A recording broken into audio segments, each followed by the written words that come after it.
Commencement du Saint-Évangile selon saint Jean, autrement nommé Prologue de saint Jean. Versets 1 et 2.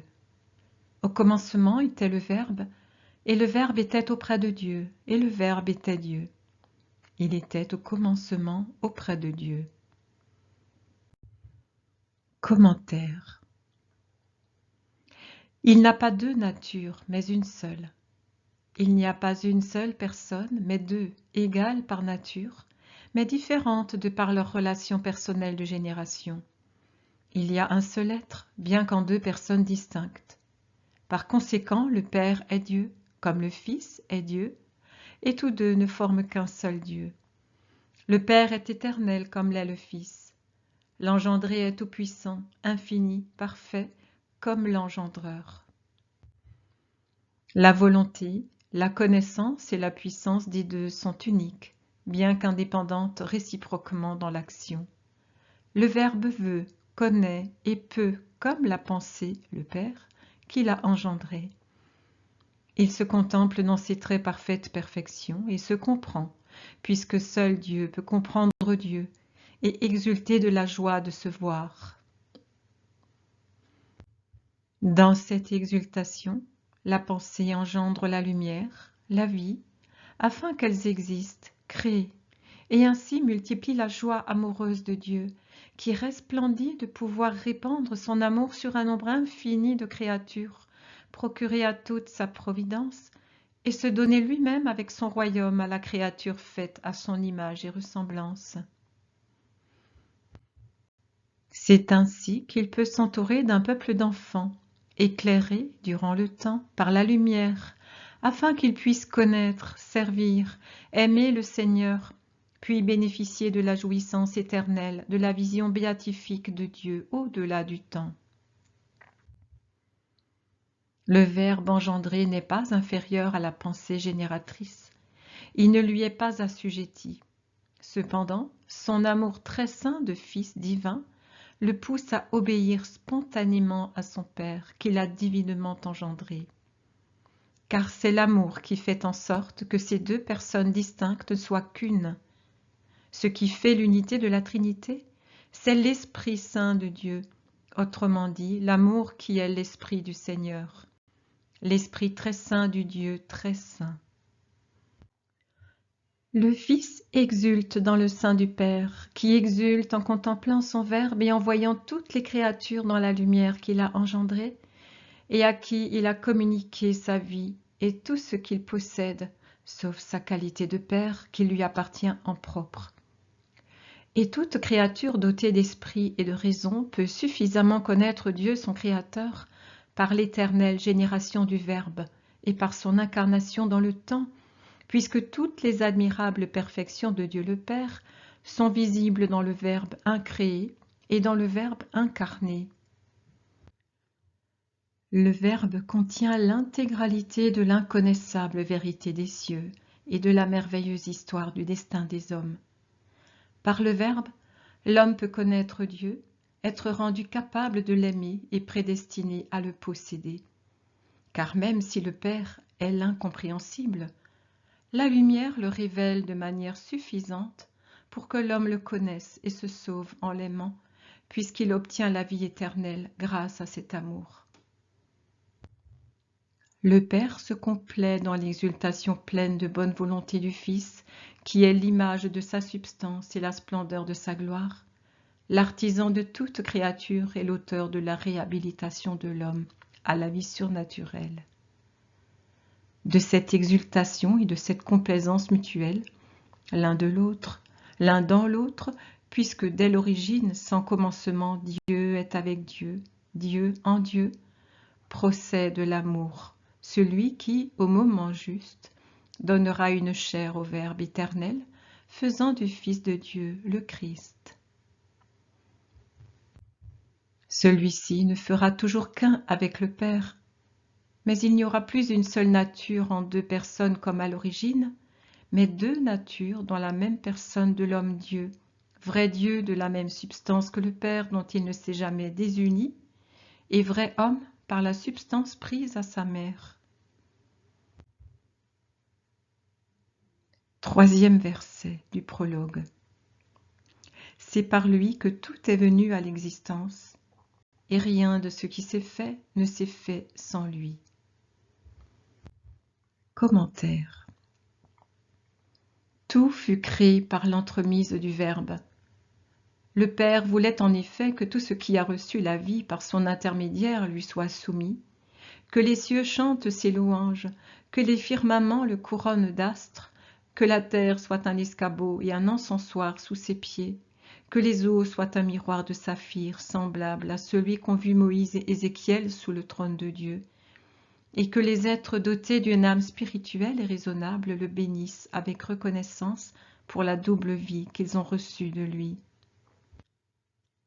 En vérité, le Fils ne leur a pas donné seulement l'existence dans le temps, mais aussi la vie éternelle, car il est, lui, le vivant et le Rédempteur qui a donné sa vie dans le temps, afin que tout homme ait droit à la vie dans l'éternité. Il trouve sa complaisance à communiquer cette vie, ce qu'il fait selon la volonté toute puissante du Père, en fonction de la nature et de la fin de la créature. Il se plaît infiniment à communiquer la vie surnaturelle aux hommes, et cela dans une juste mesure, afin que ce joyau divin ne soit ni méprisé ni gaspillé, et ne fasse pas défaut là où la bonne volonté d'un homme le conduit sur la voie de la perfection. Il la donne avec une infinie et parfaite sagesse, pour que toute créature qui tend instinctivement vers son Créateur ait dans le temps une connaissance intuitive de lui, et de la loi qui mène à lui, et pour qu'ils reçoivent dans l'éternité la récompense attribuée à ceux qui auront vécu dans l'amour et la justice. Quatrième verset. En lui était la vie, et la vie était la lumière des hommes. Commentaire. Fils du Père des Lumières, et lui-même lumière divine, il a reçu dès l'origine, sans commencement de son engendrement, la propriété d'être la lumière pour tout homme qui vient au monde. C'est ainsi qu'il illumine chacun, afin qu'il voie le Seigneur, présent dans les innombrables merveilles de la création, et le reconnaisse dans la voix qui se fait entendre à l'intérieur de l'homme. Dans cette loi mystérieuse, gravée par le doigt de Dieu sur les pages spirituelles de l'âme, c'est-à-dire dans la conscience. Cette loi qui enseigne, incite, retient ou réprimande. Dans sa miséricorde, Dieu a laissé ce vestige du don de science parfaite qu'il avait fait à Adam pour l'aider à discerner le bien du mal. C'est aussi un frein mis au moi de l'homme, qui n'est plus fortifié par le don de l'intégrité, perdu, à l'instar de la science, au pied de l'arbre fatal. Ainsi, à la vue du bien suprême, dans l'éclat de la lumière de l'amour divin, l'homme pourra savoir le désirer, lui et non pas un autre, et donc obtenir la gloire des enfants de Dieu. Le Verbe est vie, le Verbe est lumière, puisque le Verbe est grâce. Or, la grâce, c'est la vie divine qui s'unit à la vie humaine. C'est la vie surnaturelle qui se mêle à la vie naturelle pour rendre les hommes capables de vivre en enfants de Dieu, participants de la vie divine. La grâce est un rayon éphémère de la lumière divine. Comme elle provient directement de Dieu, elle pénètre, inonde et éclaire l'homme, afin qu'il puisse le connaître intuitivement. De même, la grâce embrase l'homme, afin qu'il puisse aimer son Seigneur. Sans la déification obtenue par la grâce, l'homme serait incapable de comprendre ce qui dépasse les réalités naturelles et les capacités intellectuelles de la créature naturelle au point d'en devenir l'incompréhensible.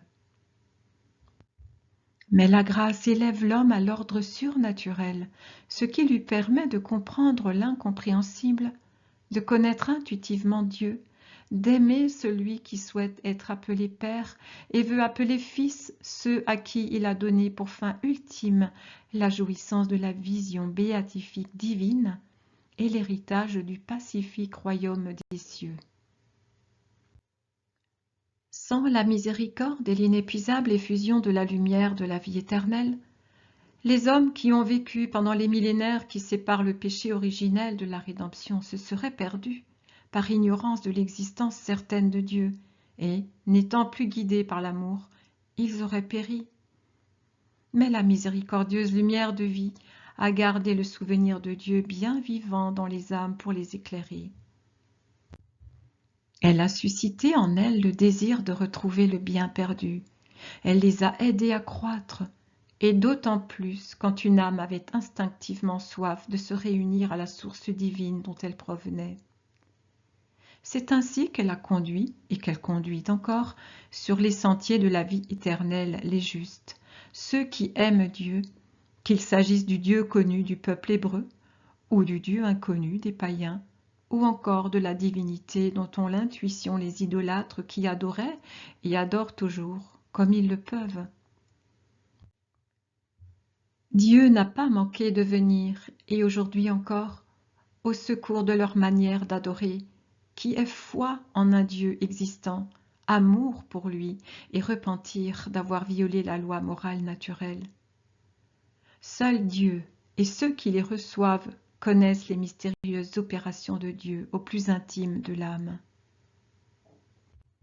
Grâce à la miséricorde divine et à la bonne volonté de l'homme, inspiration, incitation au bien, adorations ardentes, contrition parfaite, créent, durant la vie terrestre et jusqu'au seuil de l'autre, des prodiges de filiation divine pour ceux qui se sont montrés justes et aimants, bien qu'ils ne fassent pas partie du peuple élu d'abord, puis du peuple saint, les fidèles catholiques.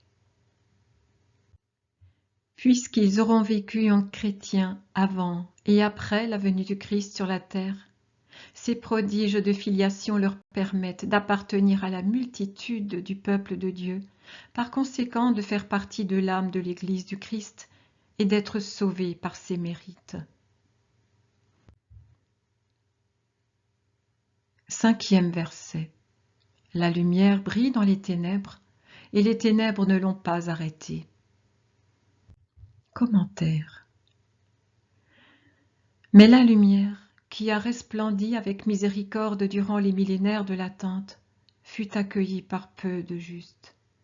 En revanche, elle fut incomprise par beaucoup trop de personnes informes et vides, enveloppées de ténèbres, en d'autres termes, des sépulcres d'esprits tués par la débauche de l'homme charnel, en qui la triple concupiscence a éteint toute lumière, non seulement divine, mais aussi raisonnable. Au commencement de la création, les ténèbres qui recouvraient l'abîme informe et vide de la terre n'ont pas compris la beauté, la puissance et la grandeur de l'élément lumière, principe indispensable à la formation de toute chose créée.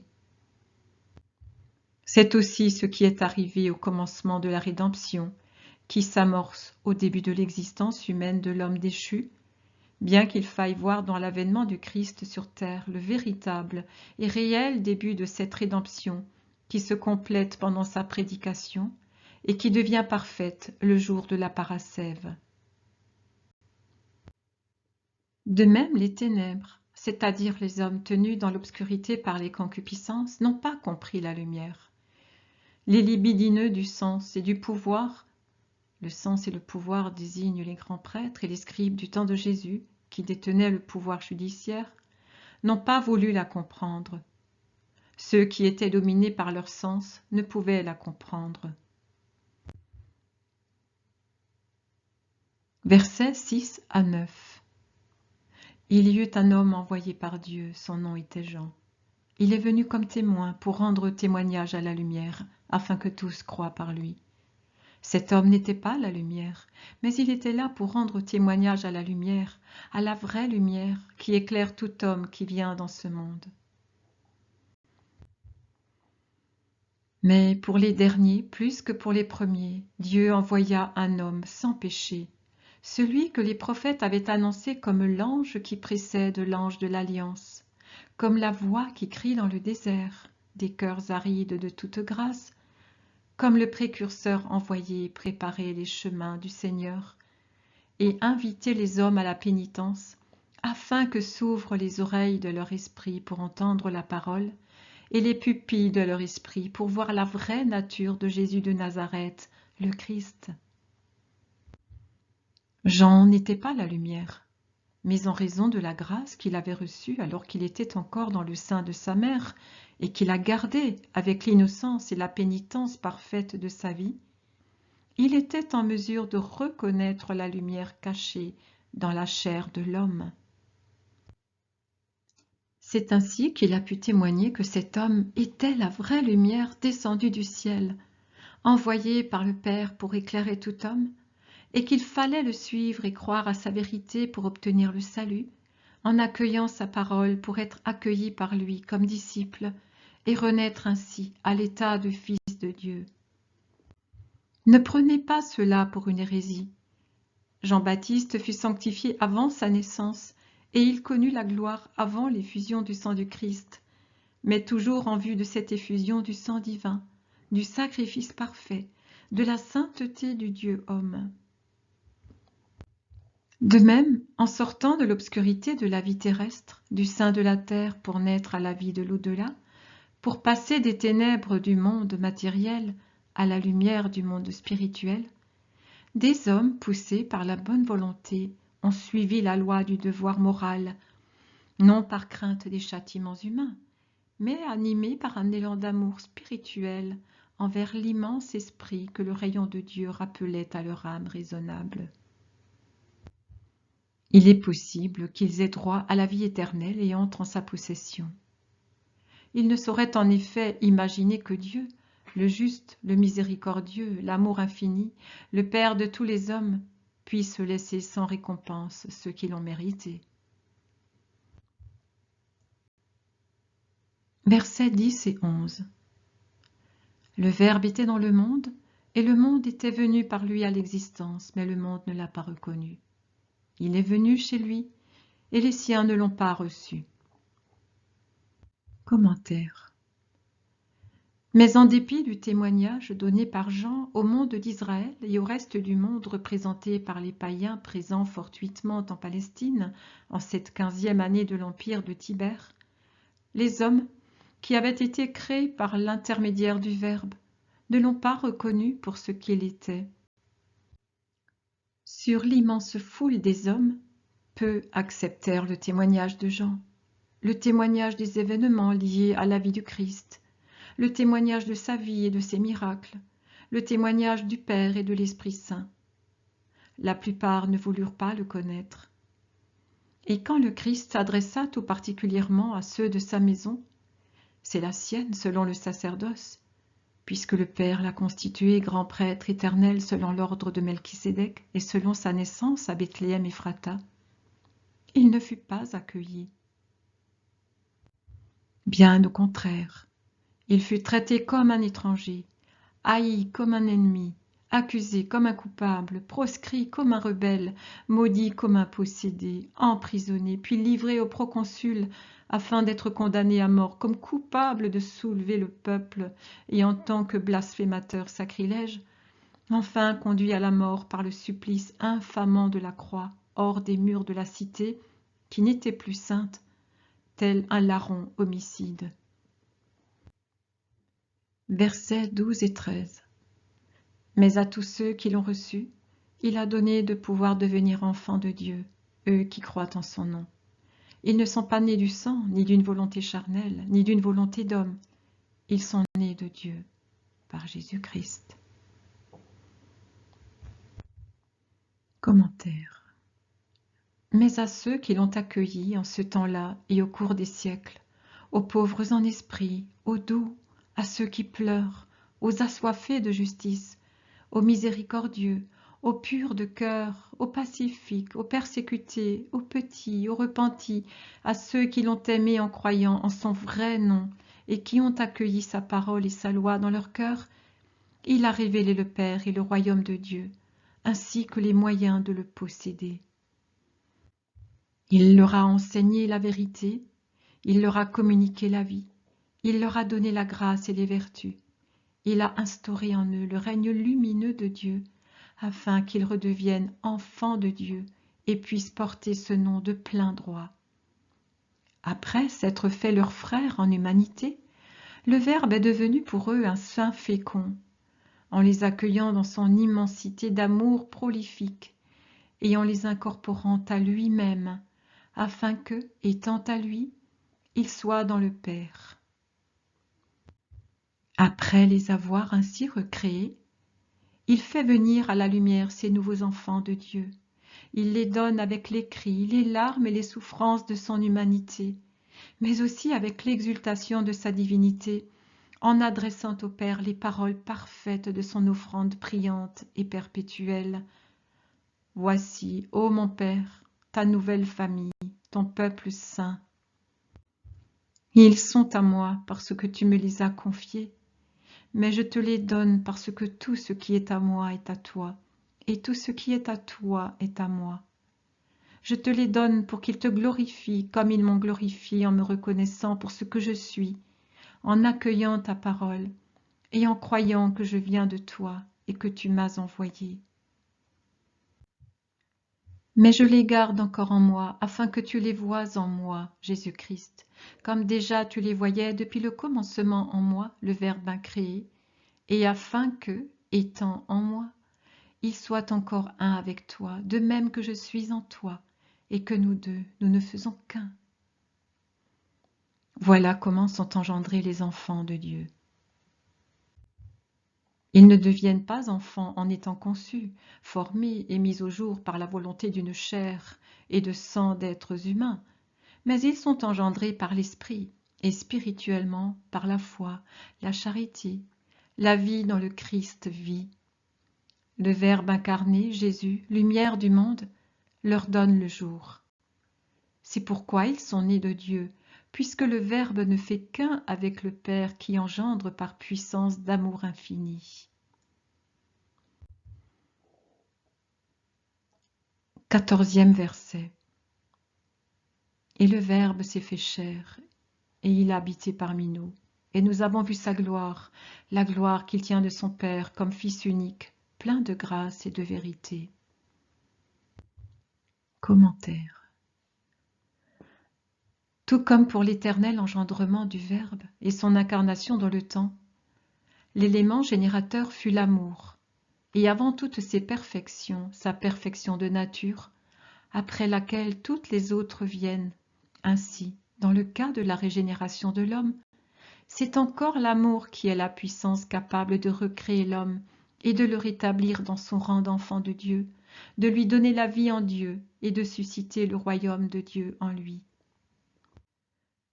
Car sans l'amour divin, la rédemption n'aurait pas eu lieu, et sans l'amour de l'homme pour Dieu et pour sa loi de charité, il ne peut y avoir d'union à Dieu, Dieu en l'homme et l'homme en Dieu.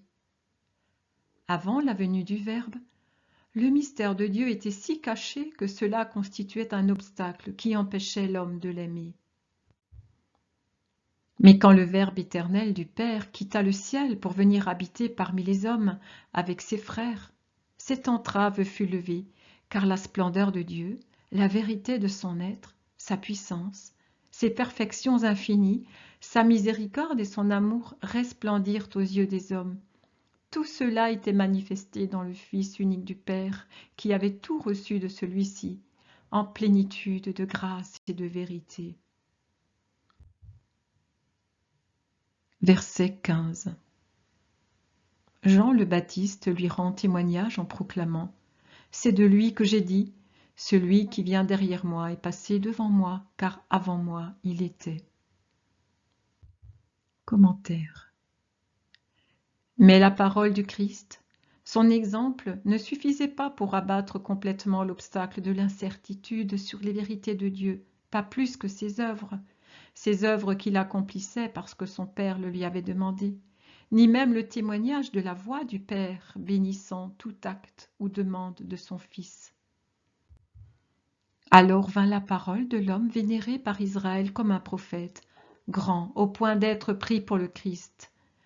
Voici celui dont j'ai dit, lui qui vient derrière moi, il a pris place devant moi, car avant moi il était. Vraiment, le Verbe était avant toute créature, puisqu'il avait été engendré avant toute création, et puisqu'il avait la primauté, même comme fils de l'homme, en toute perfection naturelle et surnaturelle, étant parfait comme Dieu et parfait comme homme, supérieur aux anges, égal seulement à son Père. Versets 16 et 17.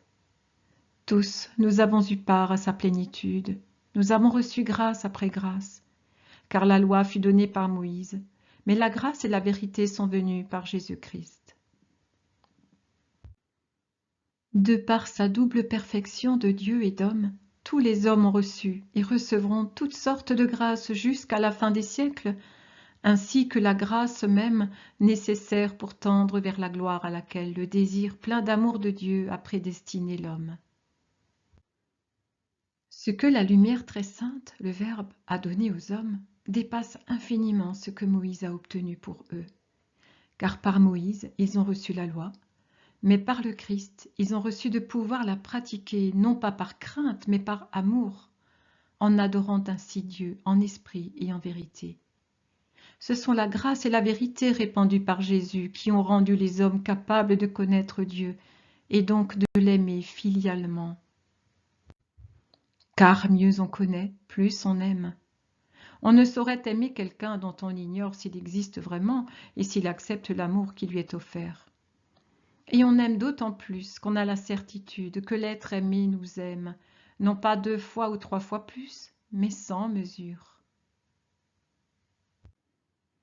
L'homme d'Israël, par tradition, mais aussi l'homme juste de tout peuple, quel qu'il soit, par illumination surnaturelle, pressentait l'existence d'une divinité prévoyante, toute-puissante, éternelle, créatrice de tout ce qui existe naturellement et même de l'âme immortelle.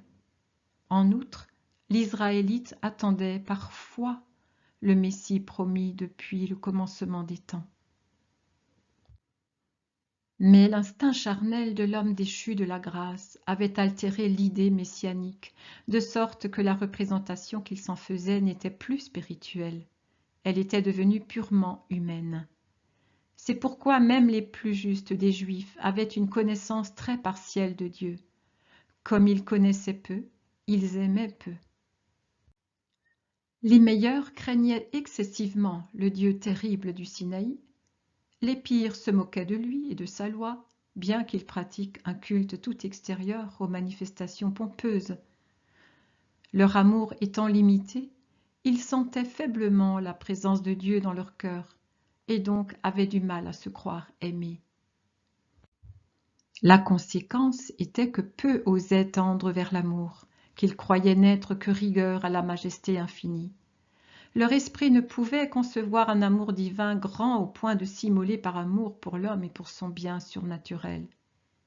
Mais Jésus-Christ, le Fils unique de Dieu, a révélé le Seigneur dans sa vérité par sa parole, par ses actes, par tout son être. Verset 18. Dieu, personne ne l'a jamais vu. Le Fils unique, lui qui est Dieu, lui qui est dans le sein du Père, c'est lui qui l'a fait connaître. Commentaire.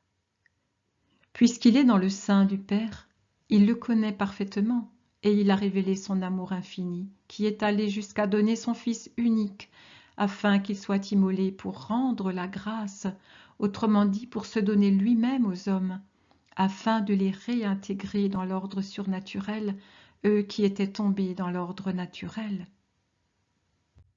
Par sa grâce et par sa parole, il les a aussi tous enseignés, en tant que Dieu, comme le disent les prophètes, afin que tous connaissent le tout. Et par sa vie entière de Fils de l'homme, de Maître et de Rédempteur, afin que tous connaissent le Père, qui est Dieu et Père universel. À tous les hommes de bonne volonté, Jésus a révélé l'incompréhensible mystère de Dieu. Tout ce qui est caché, de la nature incompréhensible comme des toutes-puissantes perfections divines, Jésus, en soi et par soi, le rend visible et le fait connaître. Après la manifestation finale de l'homme-dieu, seules les personnes obstinées dans l'orgueil et l'impénitence pure et peuvent encore nier avoir connu Dieu. À leur demande sarcastique, Il répond toujours « Je suis l'origine qui vous parle », en assurant « Quand vous aurez élevé le Fils de l'homme, alors vous comprendrez qui je suis. » Et effectivement, cela a été confirmé par les signes terribles qui ont accompagné sa mort et sa résurrection.